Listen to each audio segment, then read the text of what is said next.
সম্মানীয় দর্শক বন্ধুগণ, অবশেষে কৃষক ভাইদের জন্য দারুণ সুখবর। পিএম কিষাণ সম্মান নিধি যোজনার 20তম কিস্তির ফাইনাল তারিখ প্রকাশিত হলো। কৃষকদের অ্যাকাউন্টে 20তম কিস্তির টাকা কবে ক্রেডিট হতে চলেছে জানিয়ে দিল সরকার।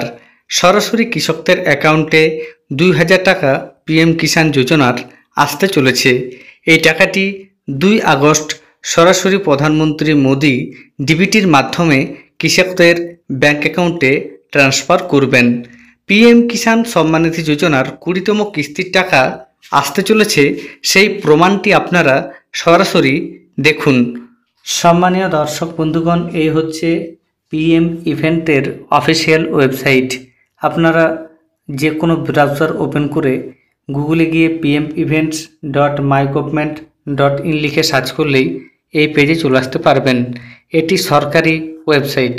এখানে প্রকাশিত হয়েছে মাননীয় প্রধানমন্ত্রী নরেন্দ্র মোদী প্রধানমন্ত্রী কিষাণ সম্মান নিধি যোজনার 20তম কিস্তির টাকা ট্রান্সফার করবেন। সরাসরি দেখুন কি বলা হয়েছে এখানে।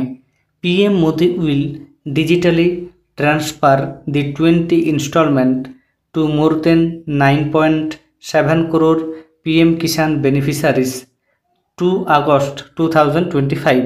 অর্থাৎ এখানে পরিষ্কার বলা হয়েছে প্রধানমন্ত্রী মোদি পিএম কিষাণ সম্মান নিধি যোজনার টাকা 2 আগস্ট ছাড়তে চলেছেন এবং দেশের প্রায় 9.7 কোটি বেশি কৃষক এই টাকাটি পাবেন। অর্থাৎ আপনারা জানেন পিএম কিষাণ সম্মান নিধি যোজনার প্রতি কিস্তিতে 2000 টাকা করে দেওয়া হয়। প্রত্যেকের অ্যাকাউন্টে 2000 টাকা করে ক্রেডিট হয়ে যাবে।